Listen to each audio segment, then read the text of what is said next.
Buenas tardes a todos los escuchas de Radio Católica Nacional. Muchas gracias por la invitación, sobre todo para hablar de un tema que es muy importante conocerlo debido a que estamos pasando últimamente incluso con noticias sobre abuso infantil y vemos que en muchos casos cuando el denunciante, que es un niño, es un indefenso, habla, generalmente no se le cree. Y no solo en cuanto al abuso sexual. Cuando una persona abusa sexualmente de un niño, también abusa en varias ramas. Sería abuso psicológico, abuso de violencia. Este abuso, si la gente no le defiende al niño, no le protege, no le cree, este abuso continuará hasta incluso edades adultas. Entonces esto sí se debe aclarar. ¿Por qué? Porque generalmente una característica del abusador sexual es que tiene doble personalidad.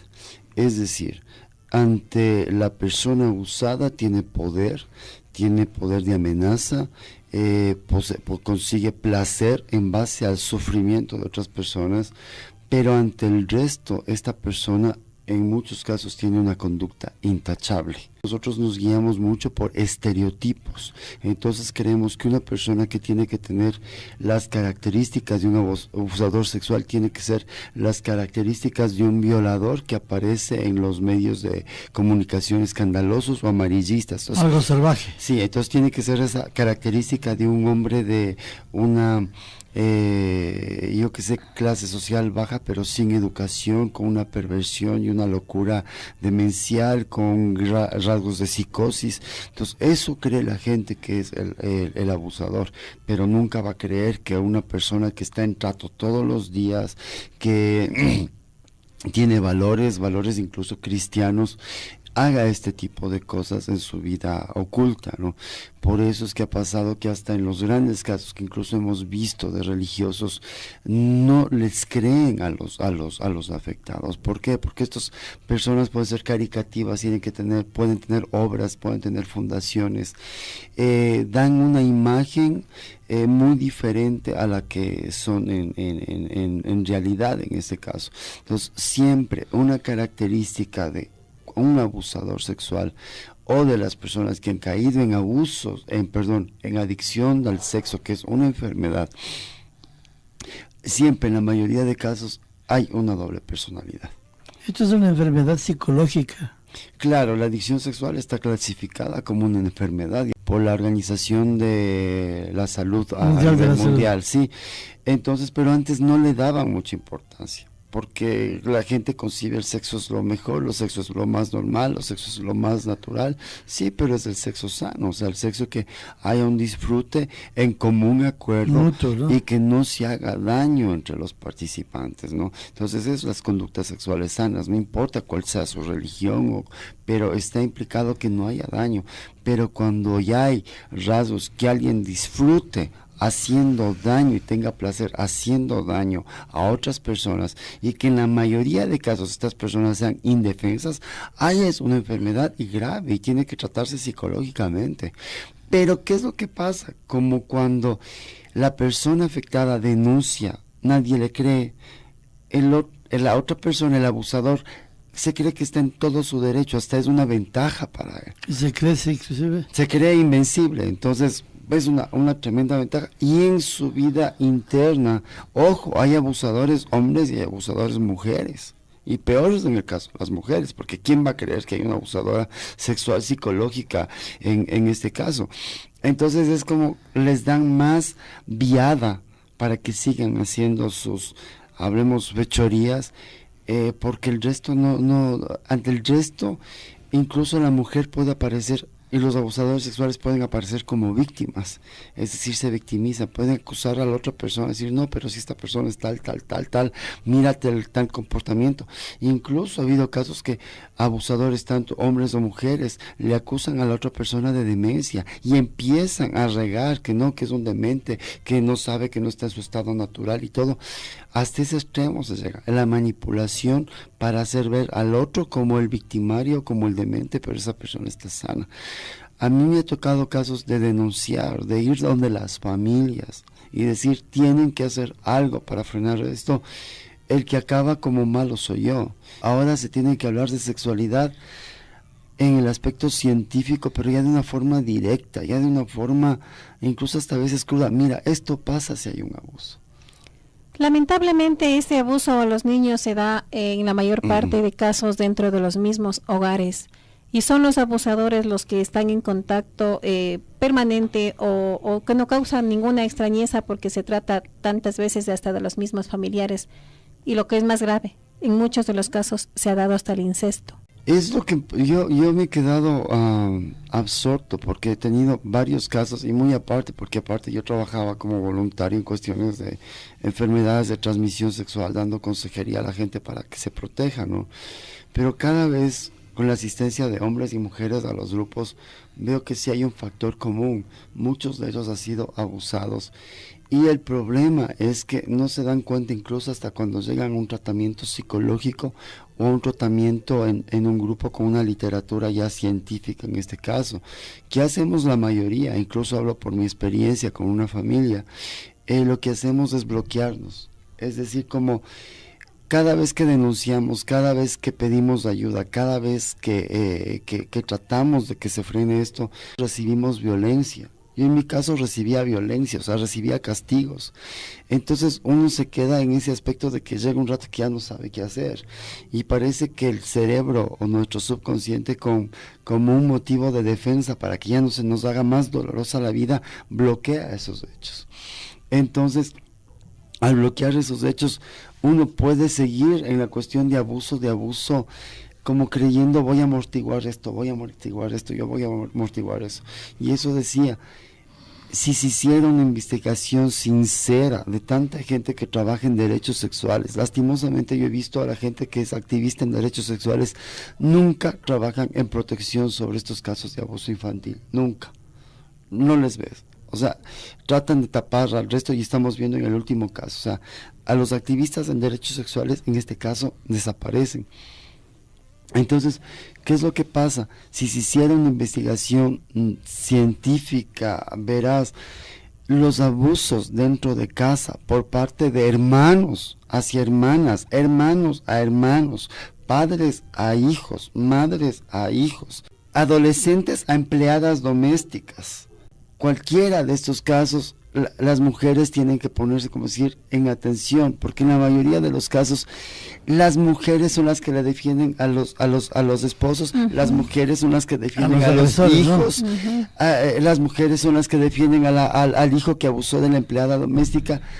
O sea, ya hay que abrir los ojos, porque la mayoría de casos de abuso son hacia mujeres.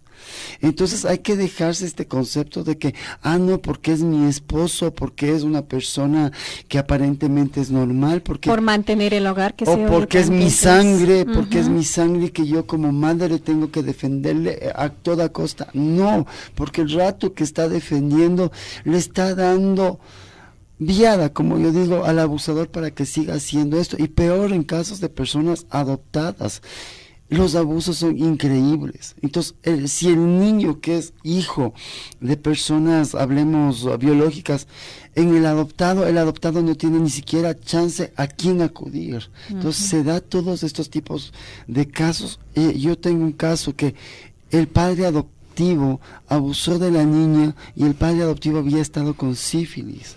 Y no dice nada hasta que la sífilis en la niña de 15 años avanza, y hasta que se queda ciega. ¿Y a quién habla esa? ¿A quién? Incluso ni siquiera las religiosas que intervinieron en este caso no hicieron ninguna investigación de quiénes son los padres adoptivos. Se concibe de que porque son padres adoptivos y son católicos o cristianos y tienen el modelo heterosexual papá, mamá, son lindísima gente. Gran mentira. O sea, tiene que haber un seguimiento después de dado en adopción, de seguir los casos de cómo está comportándose ese niño, ¿no? A mi ejemplo, cada vez que yo fui adoptado, cada vez que había abusos o algo y venían las religiosas a verme, yo tenía amenazas de decir, no, todo está de maravilla, todo está muy bien. ¿Se puede hablar de cierto estereotipo o modelo de abusador sexual de niños, Francisco? O tal vez se puede relacionar el estatus social, el nivel económico, el nivel de preparación profesional que pueda tener el abusador. Lastimosamente no. No creo, es como te dije, la adicción sexual ataca a todas las clases sociales, ataca a toda persona, entonces no hay sobre esto. En cualquier caso, el adicto, sea de clase baja, sea clase alta, lo que hace es tapar. No hay esta división de cómo identificar a un abusador sexual. Lo que se puede identificar es más bien a la conducta de la persona que está siendo abusada. Sí, se puede tal vez identificar el hecho de que el abusador de niños fue abusado en alguna ocasión. Parece, no es en todos los casos. Bueno, no es una regla general, pero sí podría ser. Pero parece que es a veces como venganza.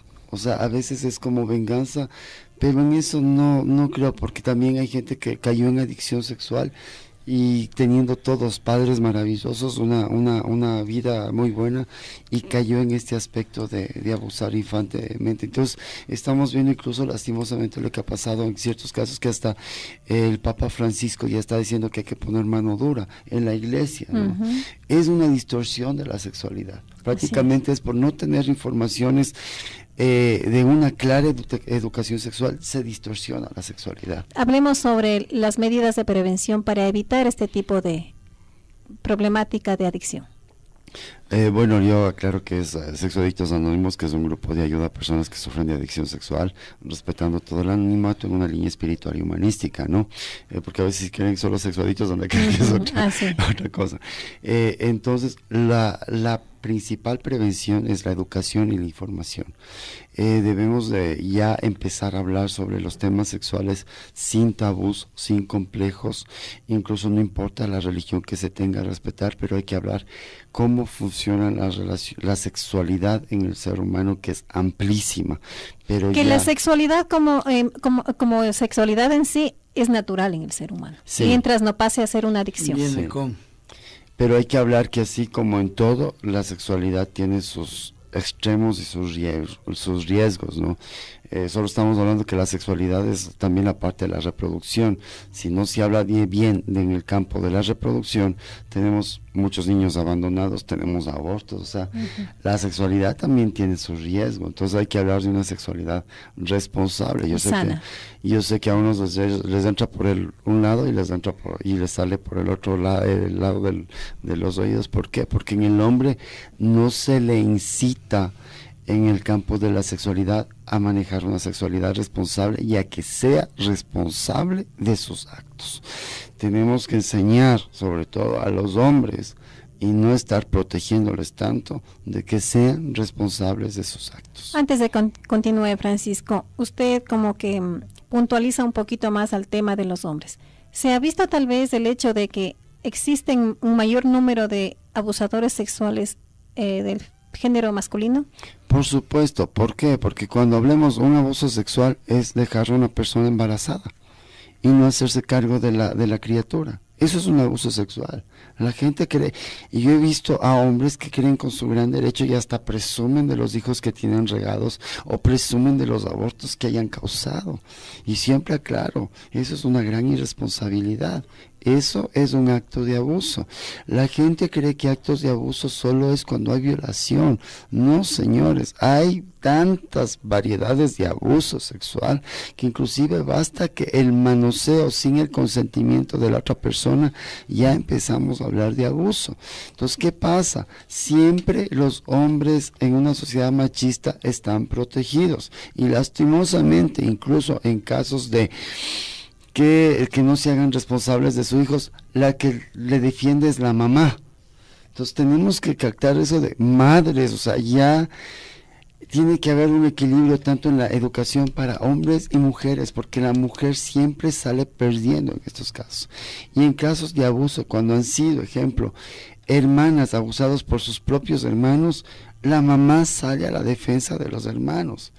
A eso voy. Entonces, hay que quitarse la idea de que abusador solo es el violador. No, hay varios tipos de abusos. Ya. Vamos a hablar entonces de las prevenciones de la comunicación importante que debería existir dentro de una familia, a tal punto que los padres y los hijos puedan tratar este tema de manera abierta. Sí, pero eso tiene que cambiar desde el colegio. Lastimosamente se ha querido dar clases de educación sexual en los colegios de esta manera de prevención y han intervenido grupos aparentemente muy conservadores para decir que se está promoviendo la promiscuidad, que se está... No, se tiene que dar la información de la sexualidad de una manera científica. Francisco, yo diría inclusive más atrás, esto debe venir por lo menos desde la casa. Sí. En la casa yo pienso que el papá y mamá tenemos la obligación y el derecho de dar las herramientas necesarias a nuestros hijos para que no sean víctimas de este tipo de agresiones. Si en este caso hubiera talleres de sexualidad para los padres, porque recordemos que nuestros padres vienen de la misma educación represiva que, entonces ellos tampoco, uno da lo que tiene. Entonces ellos también tienen miedo de hablar de sexo. O yo siempre aclaro, el hombre cree que el sexo es su derecho, en cambio. En la sociedad machista, el hombre concibe que el sexo simplemente es su derecho y puede hacer sexualmente lo que le dé la gana, que es su derecho. Entonces hay que cambiar, no es su derecho, el sexo es una responsabilidad. Porque, a ver, todas las acciones desde el ser humano tienen sus consecuencias. Todo tiene sus consecuencias. Se concibe que tenga una relación sexual, pero la relación sexual trae de producto, trae una nueva vida. Exacto. Y si esa consecuencia, si se lavan las manos y no son responsables de eso, van a seguir concibiendo que la relación sexual solo es diversión y placer. No, la relación sexual tiene su riesgo, que es la reproducción. Exacto, además del embarazo, yo pienso y he escuchado que es lo más benigno que le puede suceder, ¿no? Porque si empezamos a hablar de enfermedades infectocontagiosas de transmisión sexual, eso es peor porque prácticamente le arruina la vida. O de violaciones que dejan como consecuencia traumas. Totalmente. Y en este caso que estamos hablando de abusos sexuales a niños, posiblemente dicen, no, es que no hay reproducción en ese caso, pero psicológicamente se le está dañando al niño. Hay edades, entonces el sexo recién comienza en los seres humanos a aparecer nuestro deseo sexual en la adolescencia. ¿Qué hacen con esto? Incitan a la curiosidad del niño por algo que tenía que ser después, mucho antes. Entonces ya se le está cambiando toda la sexualidad, se le está cambiando todo el concepto de amor, se le está dando a entender que el sexo con placer tiene que ver con una represión o castigo. Entonces mira todo lo que está alrededor de estos abusos. Y siempre aclaro, no confundan, porque la mayoría de gente cree, no, pero si no ha habido sangre, o sea, lo que espera la gente es sangre, si no ha habido violación, si no ha habido violencia, basta que haya toqueteos, basta que haya manoseos, ya estamos hablando de abuso sexual. Es violar su intimidad ya. Totalmente. Entonces aquí la imagen que les decía yo antes, es muy difícil identificar al abusador sexual porque necesariamente para muchos en la sociedad el abuso sexual solo está relacionado con violación. No, hay varias ramas de lo que es el abuso sexual. Y en muchos casos se basa sin el consentimiento de la otra persona o tener relaciones sexuales en base a poder. Uno tiene el poder y la amenaza sobre la otra persona. ¿Cómo se hace o de dónde nace, mejor dicho, el abusador sexual? Para mí es una tergiversación de la sexualidad. Es tratar de conseguir placeres sexuales con formas que ya no les llenan. Es decir, la persona que tiene a ser abusador sexual y ha experimentado ciertos tipos de relaciones sexuales que no les llenan y va por más. ¿Pero son trastornos ya psiquiátricos? Por supuesto, porque ya está teniendo placer en base al sufrimiento de otra persona. No sería placer, sino por insatisfacciones. Después del placer viene la insatisfacción. El placer será por 1 minuto o 2 minutos. Es fugaz y viene la insatisfacción. ¿Qué es lo que más le queda, no? Y en el adicto sexual, como después de eso queda tan vacío, no le llena con cosas espirituales, con cosas saludables, con cosas que le hagan crecer. El adicto tiende a llenarle con más de insatisfacción. Por eso busca más víctimas, más. Entonces es un hueco sin fondo. En el grupo les sabemos decir en estos problemas, es un agujero negro que se traga hasta la luz. O se traga todo lo bueno, o sea, se come todo, o sea, en vez de llenar esto, yo qué sé, con libros, con ejercicio, con muy buenos hobbies, con relaciones familiares, no, lo que quiere llenarle es como cualquier adicto, con cosas que ese agujero negro se traga todo, entonces nunca va a estar lleno.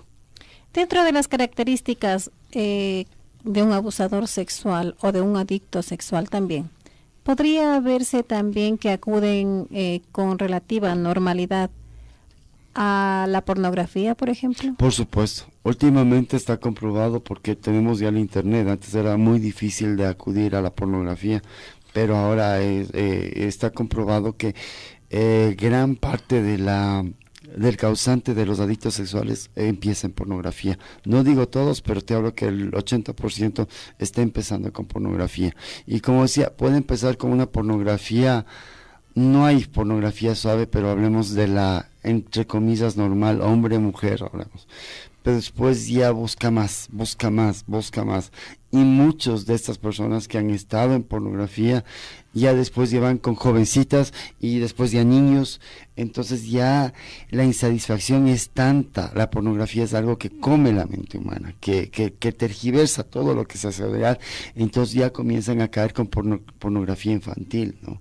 Y lamentablemente este tipo de pornografía también está a la mano y al alcance de los niños, ¿no? Totalmente gratis en internet, fácil. Y ahora no solo el abuso sexual, hablemos de casas, que decimos el abuso sexual empieza en la familia, ahora ya hay el abuso sexual descarado que empiezan a filmarles a los niños desnudos, y hay un negocio en esto, un negocio tremendo, hay mercado de niños, hay mercado de gente para esto, por eso incluso yo decía, hay que poner mucho ojo en los niños que salen en adopción al extranjero, porque algunos son para este mercado.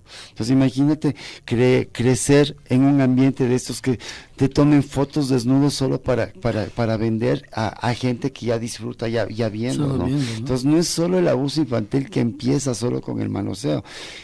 Estoy más que seguro que el 100% de gente que manosea niños en su casa está viendo pornografía infantil. Y esto se ha convertido en una industria. Es una industria inmensa, la pornografía es una industria inmensa. Pero, una industria sin control. Exacto. Pero que daña el cerebro, daña totalmente la percepción de la realidad de la gente, porque la pornografía simplemente es una fantasía. Ahora, Francisco, como padres de familia en casa, ¿qué nosotros debemos hacer para precautelar esto o para prevenir a nuestros hijos que esto no está bien, que no vale? Sobre todo ya el padre tiene que dejar las cuestiones de tabús o de asustarse ante el sexo. Ya tiene que empezar a estudiar la sexualidad de manera, yo digo, científica e informarse sobre todo. O sea, ya deje incluso sus conceptos religiosos de que pecado, no sé qué. Sí está bien, respetemos los conceptos religiosos, porque la mayoría de conceptos religiosos te habla de respeto entre hombre y mujer y lo que sea. Pero ya también, como vivimos también una doble moralidad en nuestro país, es decir, ejemplo, un hombre, sigo hablando de hombres, discúlpenme, porque la mayoría de casos de abusos yo tengo de hombres, hablé de mujeres. Un hombre en su casa, en muchos casos puede ser infiel, puede tener su amante y es aprobado.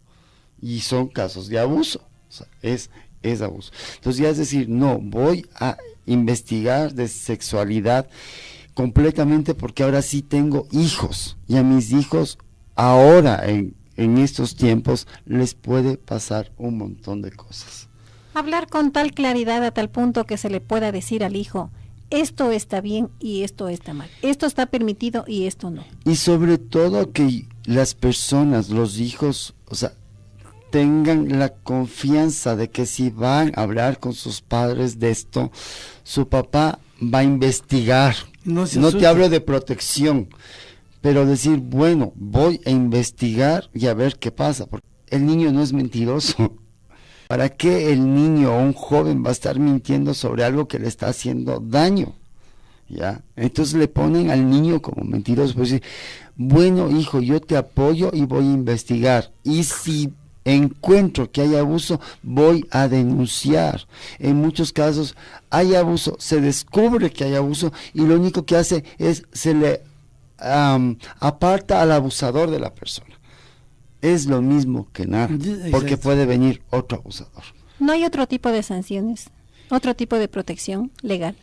Es que eso ya siendo denuncia sí hay una protección legal. Pero lo malo es que en la mayoría de casos o se les llega a creer, recordemos lo que hacía la iglesia, y no estoy en contra de la iglesia, pero ¿qué hacían en muchos casos? Le cambiaban al sacerdote de un lado a otro.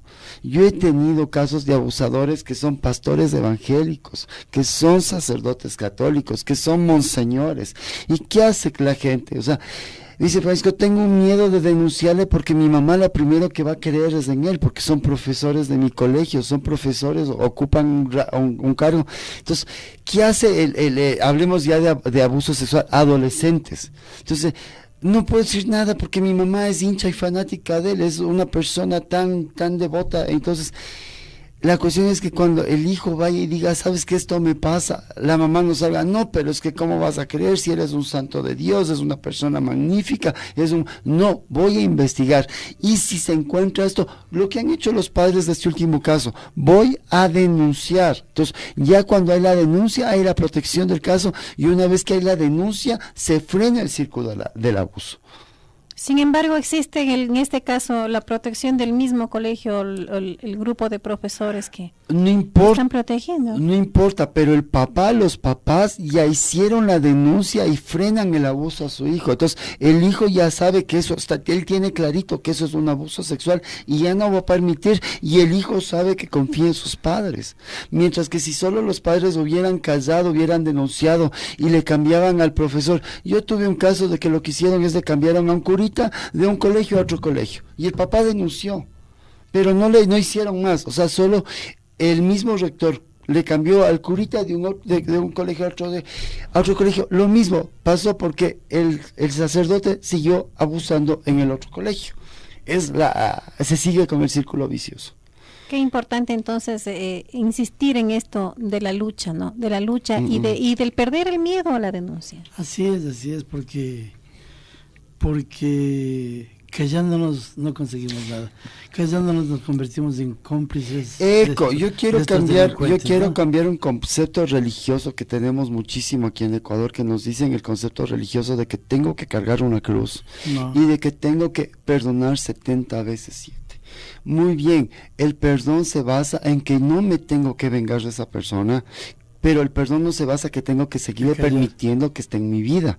Pero si ya hay abuso y abuso sexual, tengo que denunciar a esa persona. No es venganza, pero tengo que denunciar a esa persona y que vaya a los parámetros de las leyes preestablecidas. Y una vez en la denuncia, esa persona incluso ya va a tener ayuda psicológica y se va a dar cuenta que ha estado haciendo daño. Yo tuve un caso de una madre que estaba siendo abusada y ella va de un psicólogo y el psicólogo le dice, aguante, esa es su cruz. O sea, ¿cómo puede decir incluso un psicólogo eso? Aguante, esa es su cruz. No tiene que aguantar eso. Eso tiene complicaciones muy serias después. La persona tiene que entender que, bueno, el perdón es no vengarse, pero si estamos hablando de casos que las personas están haciendo daños a terceros, se tiene que ¿Por qué? Porque si me callo, soy cómplice. ¿Se han dado casos de complicidad dentro de un mismo matrimonio, dentro de la misma pareja? Por supuesto. Yo creo que ahí implica mucho este sentimiento de vergüenza, ¿no? No denuncian por vergüenza. ¿Cómo le voy a denunciar a mi marido? ¿Cómo le voy a denunciar a mi suegro? O no denuncia porque el caso se haya hecho público. Entonces somos una familia tan perfecta que no podemos denunciar. Exacto. Entonces el problema se da en el abuso sexual, que en la gran mayoría de casos, miembros de la familia defienden al propio abusador. ¿Y qué se espera a futuro de este niño violado? Puede seguir una vida normal, una vida en estudios, hablemos de trabajo, pero psicológicamente su psiquis ya queda muy dañada. Muchos pueden caer en cuestiones de adicción sexual, otros pueden tener miedo a la cuestión sexual, otros se les tergiversa, otros caen en unas depresiones tremendas. O sea, pueden caer en alcoholismo. Otras adicciones, sí. Y lo que pasa es que pueden seguir cayendo en cuestiones de abuso y ya no denuncian, o pueden volverse abusadores. Entonces siempre se tiene que hablar desde un principio esto, porque hasta el niño necesita ayuda psicológica. Háblenos ahora un poquito sobre las terapias para los niños abusados. Y si hay la cuestión sobre todo de que los padres le creen al niño y que denuncian este caso, la terapia funciona de maravilla. Lo que pasa en la gran mayoría de casos es que los padres no les creyeron, o hubo amenaza también de los abusadores que no digan nada porque va a pasar algo, que esto va a futuro. Entonces, yo tengo casos de personas de 30, 40 años que sufren de depresiones, que sufren de acciones que no saben por qué actúan así, de casos de intento de suicidio. ¿Por qué? Porque el abuso ha seguido en ciertos diferentes grados. Entonces, ya el tratamiento psicológico no es cuando ha estado niño. Ese rato hay que recomendarle el tratamiento psicológico de cuando es adulto. Y es feo. ¿Por qué? Porque, como te digo, la mayoría de nosotros lo que hacemos es bloquear nuestro cerebro. O sea, hemos recibido tanta agresión que ya uno lo que hace es como ser almohada para que el otro golpee nomás. Porque el rato que uno se enfrenta al tratamiento psicológico en edad adulta, comienza a revivir todo eso de nuevo. Y duele. Y se da cuenta no solo que ha habido ese abuso, sino ha sido abuso psicológico, ha sido abuso violento. O sea, uno se queda y dice, ¿cómo soporté tanto? O sea, uno recién se da cuenta, ¿cómo soporté tanto? ¿Por qué? Porque llega un rato que uno cree que el abuso ya es normal. Hay ese rato recién y a la gente se le enseña en edad adulta, imagínense. Y claro, que tomar conciencia de que sus padres también le abandonaron. Claro. Eso debe ser muy doloroso. Entonces uno comienza a vivir todo eso y enfrentarse a esa realidad, pero ya bueno, siquiera tengo un grupo de apoyo o tengo un psicólogo que ya me guíe, pero antes uno solito no sabe qué hacerse, uno se vuelve loco, uno no se entiende. Entonces, en muchos casos, los tratamientos entran cuando ya la persona es adulta y se descubre y se le hace entender que ha habido abuso. Entonces, una vez que la persona descubre que ha habido abuso, incluso entra en la etapa de negación. No, ¿cómo esta persona si es mi hermano abusó de mí? ¿Cómo esta persona si es mi madre abusó de mí? ¿Cómo es? Entonces no, ya uno ya comienza con la literatura que le explica claramente lo que son los abusos sexuales, a enseñarle a esa persona a amarse a sí mismo, sobre todo, a valorarse, porque llegan con una baja autoestima tremenda, pero y después a enfrentar esta realidad. Es decir, he sido abusado y voy a enfrentar esto, pero ¿para qué? Para saber poner límites después en cualquier relación que tenga. Cuando se lo hace a su debido tiempo y de la manera indicada, ¿puede haber una recuperación total de una persona abusada? Por supuesto, porque la persona, ya estamos hablando de relaciones sanas, entonces la persona abusada sabe que sus padres le protegen, ya tiene la protección, sabe que eso es un acto que ella o él no tiene que permitir en su vida, ya sabe poner límites y sale adelante. El problema se da cuando generalmente no ha habido esta defensa de los padres sobre el menor. Entonces el menor sigue callándose y seguirá toda la vida con esto, hasta que no explote, porque uno explota en una crisis nerviosa en una edad adulta. ¿Por qué? Porque no es que solo es del abuso infantil, se sigue con el modelo de abuso en varias relaciones. Puede ir en cadena. Va en cadena. Entonces comienzan los abusos ya en el trabajo, comienzan los abusos por familiares, comienzan los abusos. Entonces, uno no se explica el por qué. ¿Por qué es tan permisivo una persona? ¿Por qué? Porque le da miedo. O sea, porque antes, si yo hablaba, cuando yo hablaba de abusos, a mí nadie me creía, nadie. Entonces a mí solo veían la parte material, entonces decía, pero si tú estás bien, tú tienes todo, entonces ¿para qué si te están dando todo? O sea, y le creían a la parte abusadora. O sea, la parte abusadora en mi caso eran santos, la gente decía, pero si son tan buenos, tan bella gente, entonces no creían, solo veían la parte superficial, ¿no? Entonces, ¿qué hace uno que ya no puede decir nada? Porque dicen, no me creen. Entonces lo único que ha sido es soltarse en psicólogos o personas que ya saben de esto, ya inmediatamente y uno relaciona con tanta gente que ha pasado esto y dicen, no he estado loco, porque incluso a mí trataban de hacerme creer que yo estoy loco. Esto nos lleva a la conclusión, Francisco, de la importancia también de que los padres se capaciten de la debida manera, para que puedan ayudar a sus hijos y guiar a manera de prevención. Por eso, eso es lo que estoy diciendo. la gente de ahora, padres de familia, y hay medios de comunicación ahora, es asesorarse de todo lo que es la sexualidad, todos los riesgos que llega, lo que es entender lo que es una sexualidad sana, pero también ver a los riesgos que se exponen los niños actualmente. Así es. Muchísimas gracias, Francisco. Gracias, Susana. Gracias también a nuestros amigos que nos han acompañado esta tarde y los esperamos en el próximo programa Valor para Cambiar.